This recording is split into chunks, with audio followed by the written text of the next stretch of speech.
성경의 가장 중요한 주제는 전쟁입니다. 구약에 보면은 얼마나 많이 전쟁 이야기가 나오는지 모릅니다. 왜 이렇게 많이 전쟁 이야기가 나오는 것일까요? 그것은 하나님께서 이 전쟁을 통해 일하셨기 때문입니다. 왜 선하신 하나님께서 전쟁을 통해 일하시는 것일까요? 그 선하시고 의로우신 하나님께서 대적하시고 싸워야 할 만한 그런 불의한 악한 세력이 이 세상 속에 존재하기 때문입니다. 하나님은 이스라엘 백성들을 애굽에서 이끌어내실 때 전쟁하셨고, 또 가나안을 정복하는 전쟁이 나오고 가나안을 지키는 전쟁이 나옵니다. 구약에 나오는 이 전쟁 이야기를 읽을 때 일부 어떤 무신론자들은 구약에 나타난 하나님은 열등한 신이다, 용서할 줄도 모르고 잔인한 파괴적인 그런 존재다라고 불신합니다. 초대교회부터 요즘까지 이런 무신론자들이 끊임없이 존재합니다. 초대교회 당시에 말시온이라는 그런 이단부터 요즘 만들어진 신이라는 책을 쓴 리차드 도키슨가 도키슨가 그런 분이 베스트셀러라고 쓰여진 책들을 보면 똑같습니다. 이 전쟁을 통해 일하시는 하나님을 잘 이해하지 못했기 때문에 구약의 하나님을 열등한 신이요, 파괴적인 그러한 분으로 오해하는 것이죠. 그러나 전쟁 이야기는 구약에서 그치지 않습니다. 신약에 넘어오면 예수님께서 마태복음 10장 34절에서 우리가 참 어떻게 보면 이해하기 어려운 이런 말씀하셨습니다. 내가 평화를 주러 온 줄로 생각하지 마라. 나는 평화를 주러 온 것이 아니라 칼을 주러 왔다, 검을 주러 왔다. 자, 이 말씀만으로 보면 예수님도 잔인한 분일까요? 예수님도 파괴적인 분일까요? 왜 예수님께서 평화를 주러 온 것이 아니라 칼을 주러 왔다, 검을 주러 왔다고 말씀하셨을까요? 에베소서 2장에 보면 분명히 예수님 우리의 평화이십니다. 우리가 화평이십니다. 그러나 예수님은 그 평화를 우리에게 주시기 이전에 그 평화를 주시기 위해서 예수님은 싸우셨습니다. 영적인 전쟁을 하셨습니다. 예수님이 이 땅에 오심으로 그것은 엄청난 전쟁이었습니다. 이 세상에 보이지 않는 악의 세력들과 예수님은 싸우셨습니다. 그 과정에서 예수님은 십자가에 못 박히셨습니다. 예수님은 패배한 것처럼 보였습니다. 그러나 십자가에서 다시 부활하셨습니다.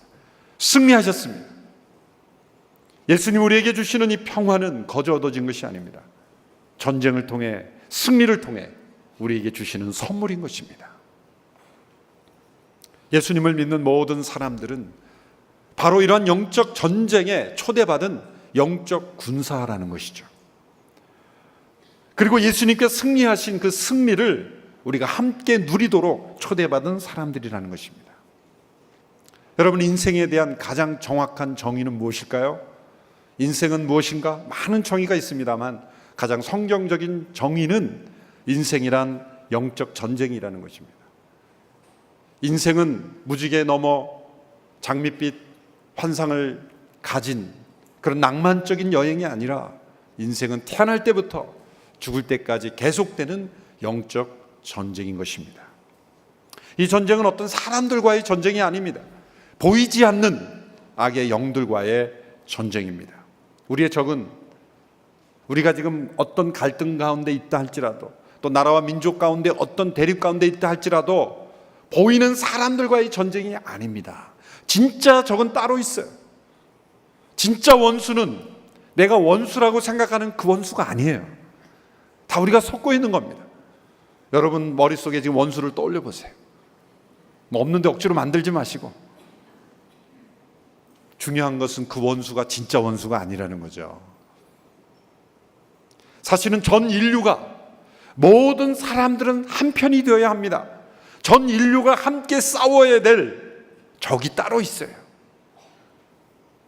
에베소서 6장 12절에 그 적을 말씀하고 있습니다. 한번 에베소 6장 12절의 말씀을 같이 한번 읽어볼까요? 시작. 우리의 싸움은 혈과 육에 대한 것이 아니라 권력들과 권세들과 이 어둠의 세상 주관자들과 하늘에 있는 악한 영들에 대한 것이기 때문입니다. 하늘에 있는 이 악한 영들, 어둠의 세상 주관자들, 이 어둠의 권세, 우리 진짜 적이에요. 나라와 나라가 대립되는 전쟁에서부터 시작을 해서 개인적인 갈등, 심지어 부부간의 사소한 다툼에 이르기까지도 모든 갈등과 분열과 미움과 원수지간의 문제의 근원은 이 악한 영들입니다. 내가 원수라고 생각하는 그 사람이 원수가 아니에요. 그 사람도 피해자요, 나도 피해자요. 그러므로 우리 모든 사람들이 함께 대응해야, 싸워야 할 그런 원수는 따로 있다는 거예요. 성경은 우리에게 문제의 근원을 우리에게 보여주고 있는 것입니다. 이 세상에 일어나는 많은 문제들, 갈등, 전쟁, 다툼, 그 문제의 원인은 어디에 있습니까? 문제를 일으킨 사람이 있죠. 그러나 그 사람도 사실은 원인이 아니라는 거예요. 그 사람 이면에서 그 사람을 조종하고 다스리고 그 사람을 움직이는 이 세상의 악한 영들이 바로 문제의 근원이라는 거예요. 어느 책에서 어느 정신병과 병원에서 환자를 퇴원할 수 있는지를 검사하는 그런 방법에 대한 글을 읽은 적이 있습니다. 어느 방에 들어가면 그 방에 수도꼭지를 이렇게 틀어놓는다 그래요. 그럼 물이 콸콸콸 흐르겠죠. 그리고 그 환자에게 이 마루 걸레를 주고 그 물을 닦으라고 시키는 거예요. 그럼 대부분의 환자들은 열심히 바닥을 걸레로 닦는다는 거예요. 수도꼭지는 열려 있고 계속 물이 흐르고 있는데, 그런데 어느 환자는 들어가자마자 보고 먼저 수도꼭지를 잠그고 닦기 시작한다. 그럼 그 사람은 이제 이 사람은 퇴원할 때가 됐다 라는 거죠. 너무나 간단하지만 우리가 생각하기에는 너무나 쉽고 우스운 이야기처럼 보이지만 대부분 우리가 살아갈 때 수도꼭지는 잠그지 않고 바닥만 열심히 닦는 것이 바로 이 세상의 제도와 법과 교육과 많은 우리가 내놓은 해결책들입니다. 열이 몸에 나는데 열의 원인을 찾지 않고 해열제만 계속 먹다가는 큰일 나죠. 이 세상에 일어나는 많은 문제들, 우리 인생의 갈등들이 근본적인 원인, 그 원인을 찾고 대적하지 않으면 해결되지 않는 거예요. 바로 우리의 적을 분명히 알아야 합니다. 악한 영들이 존재하는 것입니다. 소위 지성인이라는 사람들, 믿지 않는 사람들은 이 세상에 악한 영들이 존재할까요? 존재합니다. 우리는 영적 세계 속에 살고 있는 거예요. 보이는 물질 세계 속에 살고 있는 것이 아니라 보이지 않는 세계가 보이는 세상을 지배하고 있는 세상 속에 살고 있는 것입니다. 하나님이 계시니 이 세상은 만사 형통할 거야 라는 단순한 논리 갖고는 이 세상의 문제를 이해할 수가 없습니다. C.S. 루이스라는 분은 이 순전한 기독교에서 하나님의 침공이라는 챕터에서 그렇게 말했어요. 많은 사람들이 물탄 기독교로 생각을 한다. 아니다. 예수님이 세상에 오신 것은 마치 반역한 그 세상 속에, 그 지역에 왕이 다시 찾아오신 것이다. 그 반역자들은 그 왕을 거부하려고 전쟁을 일으키는 것이다. 이 세상은 반역한 세상입니다. 하나님을 떠나고 하나님을 대적하고 있는 세상입니다. 그리스도께서 이 세상에 오심으로 내가 너희에게 평화를 주러 온 것이 아니라 칼을 주러 왔다는 것은 영적 전쟁을 통해서 반역한 세상을 하나님께로 다시 되돌려 드리는, 마귀의 일을 멸하고 이 세상을 주관하고 있는 어둠의 세력을 제거하시려 이 세상에 오신 것입니다. 어떤 분은 혹시 이렇게 생각할지 모르겠어요. 저는 전쟁 그런 거 싫어요. 저는 그냥 조용히 신앙생활 하고 싶어요. 저를 제발 군사니 뭐니 이런 얘기 하지 마세요. 저는 그냥 얌전한 신앙생활, 평범한 신앙생활 하고 싶어요. 그게 물탄 기독교라는 거예요. 그 C.S. 루이스라는 분이 말하는 것처럼 여러분, 기독교의 물을 타지 마십시오. 신앙생활은 그렇게 한가한 것이 아닙니다. 신앙생활은 전쟁입니다. 우리 모두는 다 군사로 부르심을 받은 것입니다. 우리가 예수님을 믿는 그 순간 우리는 대장 되신 예수 그리스도를 머리로 하여 우리 모두가 영적 군사로 부름을 받은 것입니다. 문제는 우리 개인의 힘으로는 대적을 절대 이길 수 없다는 거예요. 대적이 만만치 않습니다. 우리 개인의 힘과 지식과 능력으로는 절대 이길 수 없습니다. 이미 아담과 하와가 졌거든요. 내 개인의 힘과 능력과 계획으로는 절대 이길 수 없어요. 그러나 그 사단을 이기신 예수 그리스도 안에서는 우리가 거뜬히 이길 수 있다는 것입니다. 그러므로 우리는 승리하기 위해서 싸우는 게 아닙니다. 이미 승리한 싸움을 싸우는 것입니다. 조건은 그리스도 안에 있을 때, 우리가 예수 그리스도를 믿고 그리스도 안에 있을 때는 이 싸움은 이미 승리한 싸움이에요. 이미 승리한 싸움이지만 하나님은 우리에게 싸우라고 말하고 있습니다. 싸움으로써 그 승리를 체험하라고 말합니다. 그 승리를 함께 누리라고 말씀하고 있습니다. 에베소서 6장 10절에서 11절 말씀이 바로 그런 말씀입니다. 우리 같이 한번 읽어보겠습니다. 시작.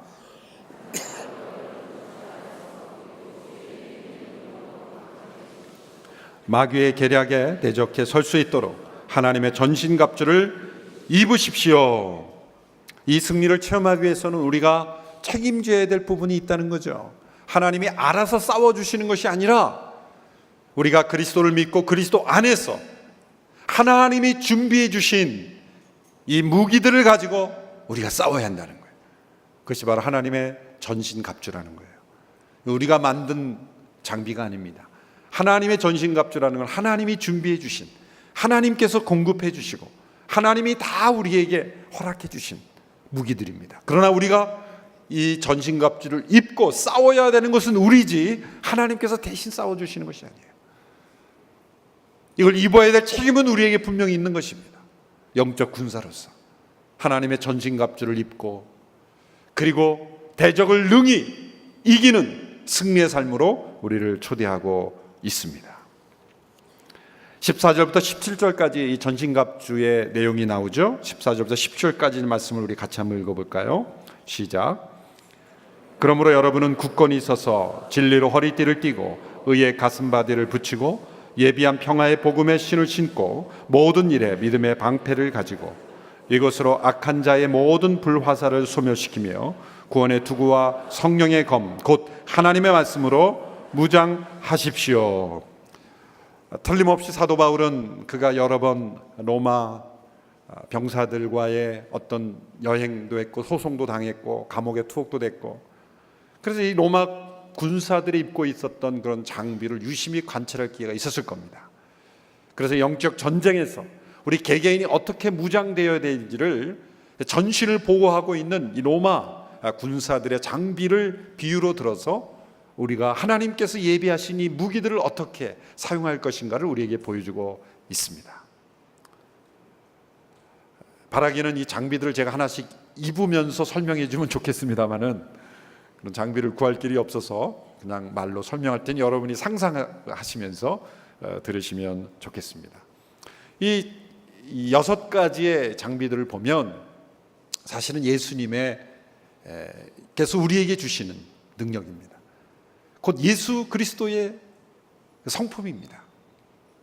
진리의 허리띠, 의의 가슴바디, 구원의 소망의 투구.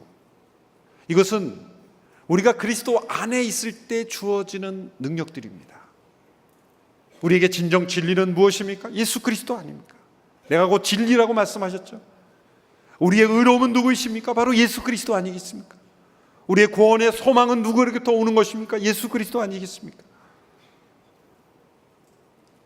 우리의 믿음의 주에 온전케 하시는 이는 누구이십니까? 예수 그리스도 아니겠습니까? 믿음의 방패입니다. 믿음의 방패. 평안의 복음의 신을 우리에게 마련해 주신 분이 누구이십니까? 예수 그리스도 아니겠습니까? 말씀이 육신이 되어 우리 가운데 말씀으로 임재하신 분이 누구십니까? 예수 그리스도 아니겠습니까? 그러므로 하나님의 전신갑주를 입으라는 것은 로마서 13장의 말씀처럼 주 예수 그리스도로 옷 입으십시오 라는 그 말씀인 겁니다. 아까 말씀 전에 금경현 목사님께서 서로 인사하실 때 예수 그리스도로 옷 입으십시오 라고 할 때 저는 깜짝 놀랐어요. 제 원고를 보신 줄 알았어요. 제 원고를 미리 보셨지 않으면 어떻게 저런 인사를 하셨을까? 아니면 오늘 말씀을 깊이 묵상하셨어요. 이미 제가 설교할 내용까지 다 내다보고 계시는 놀라운 목사님이죠. 주 예수 그리스도로 옷 입으십시오. 하나님의 전신갑주라는 것은 우리가 그리스도 안에 온전히 거하고 그리스도께서 우리 안에 온전히 거할 때 우리에게 준비되는 이 악한 영들을 대적하며 능히 이길 수 있도록 우리를 준비시켜주는 것입니다. 주 예수 그리스도로 옷 입으십시오. 이제 6가지를 한 가지씩 살펴보겠습니다. 첫째로 진리의 허리띠를 띠라고 말하고 있습니다. 이 군인들에게 있어서 이 허리띠는 장식품이 아닙니다. 어느 나라 군복이든지 간에 군인들이 차는 이 허리띠는 거기에 무기들이 다 붙어 있죠. 칼도 붙어 있고 또 심지어 물병도 붙어 있고 또 로마 군인들의 그 옷을 조여주는, 이거 허리띠가 없으면 전쟁을 할 수가 없죠. 우리의 영적 전쟁의 가장 기초와 출발이 되는 것은 진리입니다. 영적 전쟁은 진리 전쟁입니다. 진리냐 아니냐의 싸움인 것입니다. 여러분, 내가 믿고 있는, 내가 생각하고 있는 그 믿음과 생각이 바로 진리라면, 진리에 기초한 것이라면 반드시 전쟁에서 승리합니다. 그러나 이 의식 속에, 내가 믿고 있는 그 믿음 속에 만일 진리가 아닌 거짓이 있다면 영적 전쟁에서 반드시 무너집니다. 때로 우리는 상식에 의존해서 삽니다. 상식은 중요한 거죠. 그 문화 속에서 상식만 지켜도 세상은 그렇게 어렵지 않을 겁니다. 그러나 우리가 믿고 있는 상식 속에서도 진리가 아닌 것들이 있다는 거죠. 내가 경험한 것들 속에, 또 한 시대의 세계관 속에 숨어있는 진리가 아닌 것들이 있어요. 어떤 분들이 믿고 사는 확신, 좌우명처럼 살고 있는 그러한 그 신념에도 보면은 진리가 아닌 것들이 있습니다. 문제는 많은 분들이 사단으로부터 공격을 받고 있는 것은 진리라고 믿고 있는 거짓말을 진리라고 믿고 있는 거예요. 자라오면서 많은 거짓말들을 진리처럼 믿고 사는 거예요. 사단이 처음 인간을 무너뜨리는 것이 거짓이었기 때문에 만일 우리가 진리가 아닌 거짓을 마음에 받아들이고 있을 때 우리는 사단의 공격에 무기력하게 당할 수밖에 없습니다. 모든 지식, 모든 생각 하나하나까지도 우리는 다 낱낱이 드러내서 과연 이것이 진리인가? 진리가 아니면 버려야 되는 것입니다. 만일 내 생각 속에 진리가 아닌 것들이 차 있으면 반드시 그 생각 속으로 사탄이 뚫고 들어와요. 그리고 털을 잡아요. 그리고 우리를 사로잡아 버리는 것입니다. 진리를 아닌지를 평가할 수 있는 3가지 중요한 기준이 있어요. 그것은 모든 문제를 해결할 수 있어야 진리예요. 또 모든 사람에게 적용되어야 진리입니다. 모든 시대에 다 맞아들어야 진리입니다. 오직 한 분만 진리죠. 예수 그리스도. 예수님은 한 시대에 있었던 성인이 아닙니다. 어느 한 시대의 문화에만 적용되는 분이 아닙니다. 모든 시대의 모든 사람들의 가장 근본적인 문제, 죄의 문제, 죽음의 문제 해결하신 분이 예수님은 진리이십니다. 영적 전쟁의 출발은 진리입니다. 우리의 모든 생각과 세계관과 가치관과 인생관과 모든 것이 바로 예수 그리스도 진리, 그분 위에서 시작되어서 영적 전쟁에서 승리할 수 있게 되기를 바랍니다. 2번째 무기는 의의 가슴바디다 그랬어요. 개역개정에 의의 흉배라 그랬죠. 로마 병정들의 이 가슴바디는 이 목 밑에서부터 거의 아랫배 이르기까지 많은 부분을 커버하죠. 아주 두꺼운 가죽이 돼서 창으로 찔러도 잘 찔리지 않는 그러한 견고한 장비죠. 심장을 보호하는 거예요. 이 의의 가슴바디라는 우리의 영적 심장을 보호하는 것입니다. 사단은 고소로 우리를 공격합니다. 첫 번째로 사단은 거짓으로 공격하죠. 그래서 진리의 허리띠를 띠어야 되고, 2번째 사단은 고소함으로 우리를 공격합니다. 고소라는 건 뭡니까? 우리를 정죄하는 거예요. 신약에 나오는 인물 중에서 가장 많은 고소를 받았던 사람은 사도 바울이죠. 사도 바울은 핍박자였습니다. 예수 믿는 사람들을 잡아다가 핍박하는 사람이었죠. 그가 예수 믿었을 때 사단은 수없이 많은 고소를 했어요. 너가 어떻게 예수 믿는 사람들을 그렇게 핍박해놓고 하루아침에 예수님 만났다고 예수님을 증거하느냐? 사람들을 내 입을 통해서 고소합니다. 사도 바울을 질투하는 유대인들을 통해 고소합니다. 너가 어떻게 그리스도의 사도일 수 있느냐? 너는 핍박자 아니었느냐? 사도 바울로부터 핍박을 받았던 가족들은 사도 바울을 볼 때 어떤 생각이 들겠어요? 저 사람 완전히 카멜레온 같은 사람 아닌가? 저 사람 어떻게 믿을 수 있느냐? 수없이 많은 그러한 고소가 사도 바울의 영적 심장을 공격했어요. 그런데 사도 바울은 그것을 무엇으로 막아냈어요? 그리스도의 의로 막아낸 거예요. 그는 이렇게 고백했습니다. 나의 나된 것은 하나님의 은혜라. 나의 나된 것은 하나님. 그 말은 무엇입니까? 나의 능력으로 내가 사도가 된 것이 아니라 나를 값없이 의롭다 하시는 예수 그리스도의 의로움 때문에 내가 사도가 된 것이므로 나는 이 사단의 고소를 받아들일 수 없다라는 거예요. 그가 어떤 사도보다도 더 많이 수고했지만 그는 자랑하나 교만하지 않았습니다. 왜? 나의 나된 것은 하나님의 은혜이기 때문이죠. 여러분, 의의 가슴바디는 사단의 고소뿐만 아니라 영적 교만으로 우리를 공격하는 사단의 공격도 막아내는 거예요. 의의 가슴바디를 통해서 사단의 고소를 막아내는 그러한 우리들이 되기를 바랍니다. 때로 찾아오는 영적 교만도 막아낼 수 있게 되기를 바랍니다. 오직 우리가 의롭게 된 것도 예수 그리스도요, 그리고 나의 나된 것이 하나님의 값없이 주시는 은혜이기 때문에 교만할 일도 없고 우리가 열등감에 빠질 필요도 없어요. 위축될 필요도 없어요. 정죄감과 자책감에 빠질 필요도 없습니다. 나의 나된 것은 하나님의 은혜라. 오직 예수 그리스도의 의로움의 그런 가슴바디로 다 막아내는 거예요. 자기의 영적 심장을 지키는 거예요. 세 번째는 이 구원의 투구라고 말하고 있습니다. 셋째는 평화의 복음의 신이라고 말했습니다. 이 로마 군인들은 아주 독특한 신발을 신었는데 바닥은 이 금속으로 되어 있고 가죽이 이 무릎까지 올라오는. 왜냐하면 고대 전투에서는 전부 뛰어다니며 전쟁을 했기 때문에 때로는 그 적들을 막기 위해서 바닥에 이런 어떤 그 뾰족한 나무라든지 또 금속을 박아놔서 이 발이 다치면 과거 전쟁에서는 끝나는 거예요.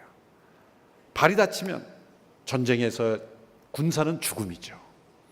그래서 그것을 막아내기 위해서는 이 밑바닥이 아주 단단한 금속으로 됐고 그걸 막아낼 수 있는 그러한 신을 신은 거예요. 그러한 튼튼한 군화를 신은 그런 병사들은 어떤 위험한 지역에 가도 안심하고 지나다닐 수 있는 거예요. 자신감이 생기는 거예요. 두려움 없는 자신감이 생기는 거죠. 물론 이 말씀을 해석할 때 전도로 해석할 수도 있습니다. 이 평안의 복음의 신, 예비한 복음의 신으로 이사야서의 말씀에 보면은 아름답도다 복음을 전하는 자들의 발이요, 평화의 복음을 전하는 발이 되는 것.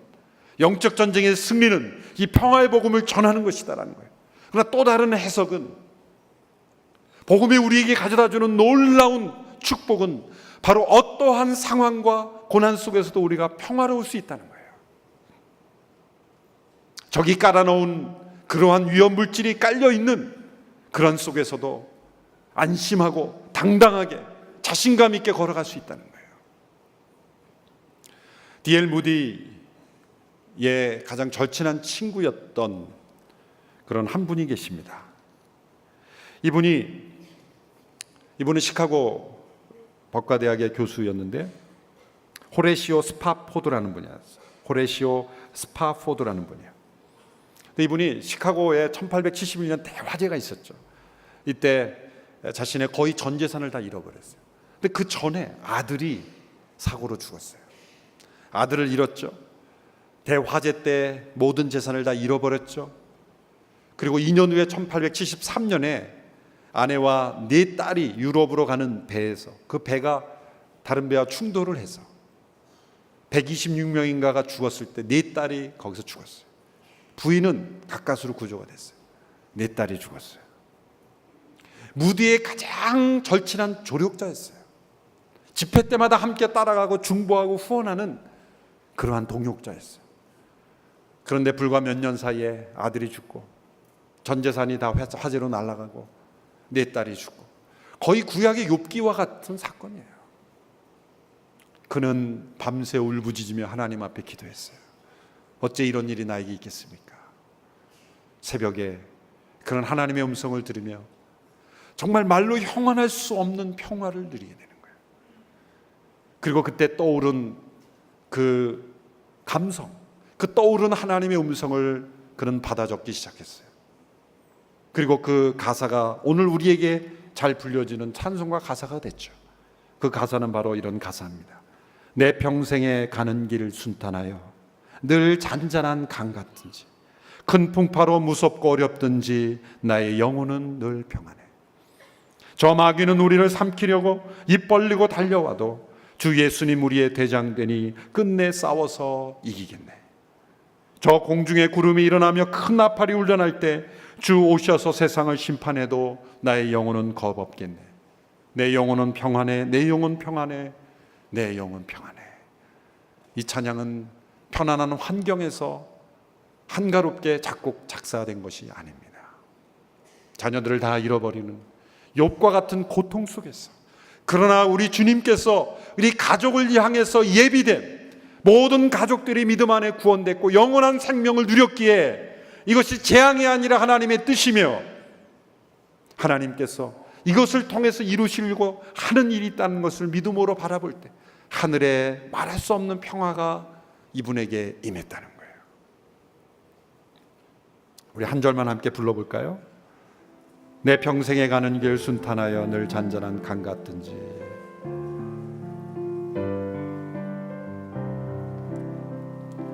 내 평생에 가는 길 순탄하여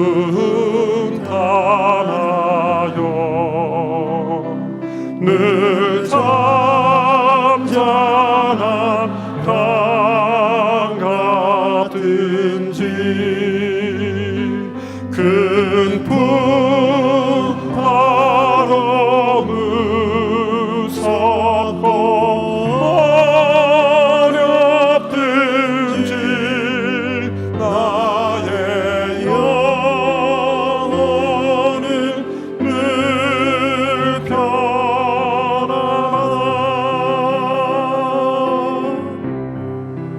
내 영혼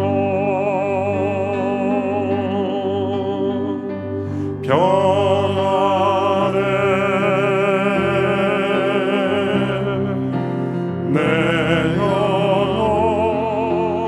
내 영혼 평안해.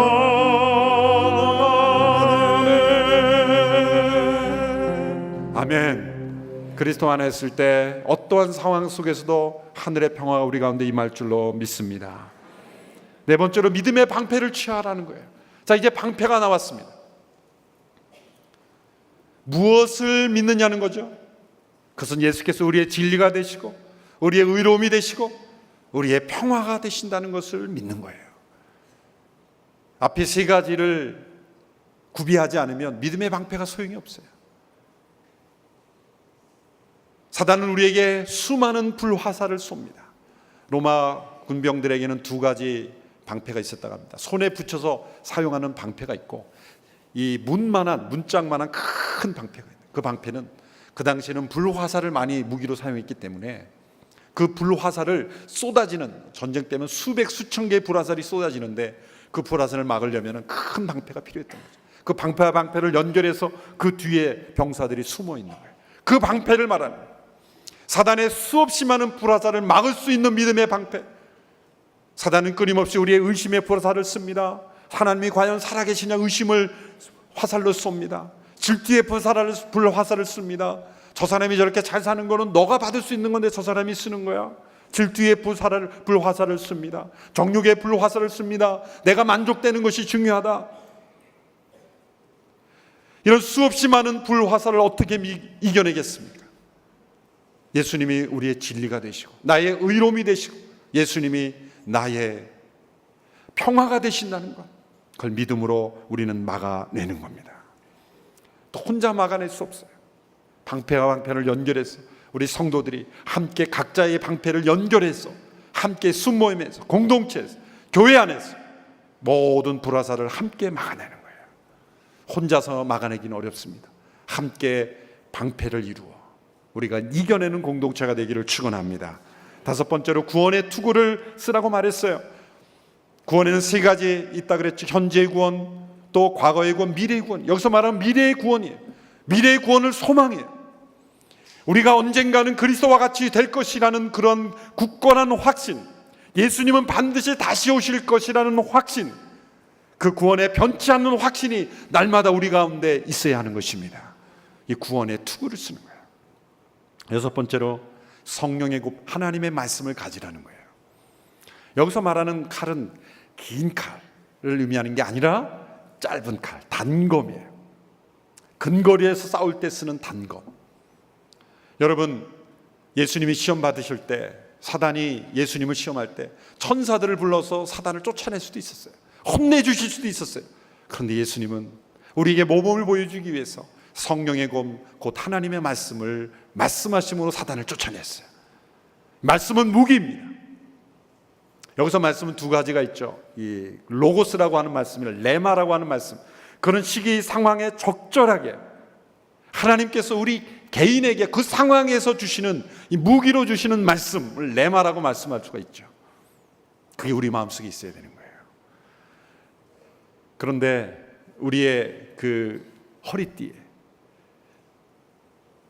있어야 될 성령의 검이 없으면 공격해야 될 때 쓸 수가 없는 거예요. 적이 공격해 왔을 때 그때야 비로소 어디 있지라고 찾으면 이미 늦어요. 내 검 어디 있지? 그때 찾으면 늦습니다. 검이 튀어나와야 되는 거예요. 순간적으로 검을 뽑아낼 수 있어야 돼요. 그러려면은 말씀 묵상 가운데 이 말씀이 거의 암송이 되어 있어야 돼요. 그 성경 암송이 중요합니다. 여러분, 중요한 비밀 알려드릴게요. 성경 암송을 많이 하신 분들은 치매 예방에 아주 효과적입니다. 묵상 가운데 말씀을 많이 암송하고 있으면, 놀랍게도 내가 어떤 전쟁, 영적 전쟁과 상황 가운데 있을 때에 말씀이 떠오르는 거예요. 그게 바로 성령의 검이에요. 그 레마예요. 그 말씀으로 사단을 대적하는 거예요. 나의 어떤 생각과 지식으로 사단을 물리치는 것이 아니라 내가 암송하고 묵상하고 주장했던 그 말씀, 그 성령의 검이 무기고에 가득 차 있어야 되는 거예요. 그런데 꺼내려고 했더니 하도 안 꺼내가지고 빼지지가 않아요.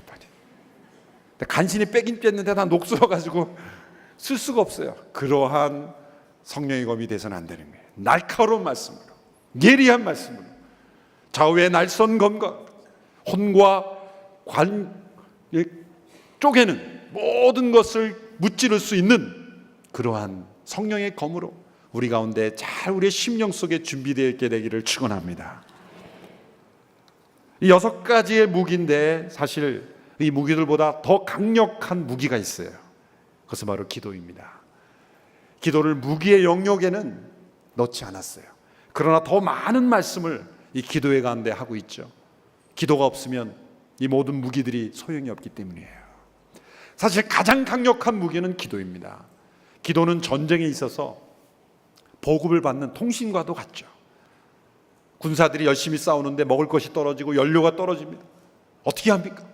보급이 이루어져야 되죠. 지원 병력이 와야죠. 통신을 하는 겁니다. 무전기를 치는 겁니다. 여기에 병력이 더 필요합니다. 여기 물자가 더 필요합니다. 여기 음식이 더 필요합니다. 만일 그러한 지원이 없을 때는 전쟁에서 승리는 불가능하죠. 많은 전쟁들 가운데 이 보급이 차단됨으로 전쟁에서 진 경우가 얼마나 많은지 몰라요. 전쟁 역사들 보면. 우리에게 하늘의 천군 천사와 수많은 성도들의 그런 기도를 통해서 하나님께서 우리가 영적 전쟁에서 승리할 수 있게 해준다는 거예요. 그래서 18절에서 20절까지 기도에 관해서 강조하고 있는 것입니다. 우리 같이 한번 읽어볼까요? 18절로 20절 시작. 모든 기도와 간구로 항상 성령 안에서 기도하고 이를 위해 늘 깨어서 모든 일에 인내하며 성도를 위해 간구하십시오. 또 나를 위해 기도하기를 내게 말씀을 주셔서 입을 열어 복음의 비밀을 담대하게 알릴 수 있게 해달라고 기도해 주십시오. 내가 이것을 위해 사슬에 매인 사신이 되었습니다. 그러므로 내가 복음 안에서 마땅히 해야 할 말을 담대하게 말할 수 있도록 기도해 주십시오. 기도해 주십시오. 기도해 주십시오. 기도해 주십시오. 이 기도의 능력을 알았기 때문에 강력한 중보기도는 내가 직접 싸우는 것보다 더 놀라운 역사가 일어난다는 것을 사도 바울은 체험하고 있기 때문에 그는 기도해 주십시오, 기도해 주십시오라고 간구하고 있는 겁니다. 여러분, 기도의 능력을 믿으십니까? 기도의 능력을 믿으시는 저와 여러분 되기를 바랍니다. 우리가 선교사님들을 기도할 때 선교사님들이 영적 전쟁에 놀라운 지원이 그곳에 가는 거예요. 기도가 그렇게 중요한 것입니다. 복음 전도를 위해서 기도하고 선교를 위해 기도하고 영적 전쟁 가운데 있는 이 한반도를 위해서 기도할 때 우리가 알지 못하는 놀라운 일들이, 하늘의 병력이 그 악한 영들을 대적하는 줄로 믿습니다. 그래서 우리는 아침에 일어날 때마다 기도 가운데 영적 전쟁을 준비해야 됩니다. 상상을 해보십시오. 우리 갑옷은 아니지만 옷을 입을 때마다, 머리를, 헤어스타일을 만질 때마다 구원의 투구가 내가 썼는지, 미래에 대한 구원의 확신이 충만한지를 머리를 붙잡고 한번 묵상하시길 바라요. 우도들 입을 때마다 내가 과연 의의 가슴바디를 하고 있는지, 나의 나된 것은 하나님의 은혜라, 예수 그리스도로 믿음으로 의롭게 되었으니 믿음으로 살아가야 된다는 것을 다시 한번 고백할 수 있게 되기를 바랍니다. 진리의 허리띠를 차면서 나는 나의 모든 삶은 진리 위에 세워지기를 원합니다. 신발을 신으면서 평안의 복음의 신을 신고 오늘도 누구에게 말씀을 전할까? 내가 어떤 상황에 있다 할지라도 나는 흔들림이 없다라는 평화 가운데 살아갈 수 있게 되기를 축원합니다.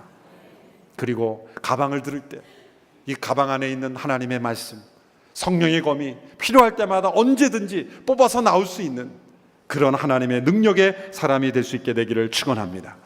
잠자리에 들 때 하루 동안 있었던 영적 전쟁을 한번 돌아봐야 합니다.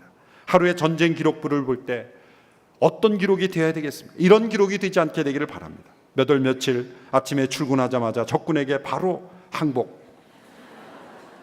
항복한 후 그 대가로 목숨은 건져서 하루 종일 적군 텐트에서 적군을 위해 일하며 지냈다. 몇 월 며칠 적군과 교전하던 중 총격이 무서워서 도망갔다. 이러한 기록이 되지 않게 되길 바랍니다. 매일 그럴 수는 없어도 이런 승리의 기록이 돼야 되지 않겠습니까? 제가 한번 상상하며 기록해 봤습니다. 하나님, 오늘도 선한 싸움을 싸웠습니다. 저는 아무런 힘과 능력이 없었지만 하나님이 공급해 주신 신형 무기를 가지고 오늘도 승리했습니다. 특별히 어느 날 새벽에 새롭게 공급해 주신 말씀의 검이 아주 효과적이었습니다. 내일은 어떤 말씀의 검을 공급해 주시기 기대가 됩니다. 오늘 신고 나간 군화는 산 넘고 물을 넘어 싸우러 다니라 다 젖어버렸고, 방패는 적들이 쏘아낸 불화살을 막아내느라 거의 못쓰게 되었습니다. 이 밤에 제가 자는 동안 천국의 무기고를 활짝 열어서 내일 아침 싸우러 나가는데 차질이 없도록 공급해 주시기를 원합니다. 이런 어떤 승리의 기록이 매일매일 우리의 일기가 될 수 있게 되기를 축원합니다. 주일날 교회 와서 드리는 기도가 패배의 보고가 아니라 승리의 보고, 더 많은 지원군을 얻어가시는 그런 예배와 기도가 될 수 있게 되기를 축원합니다. 한 주간의 영적 전쟁에 필요한 모든 말씀의 검들을 다 차고 돌아가시기를 바랍니다.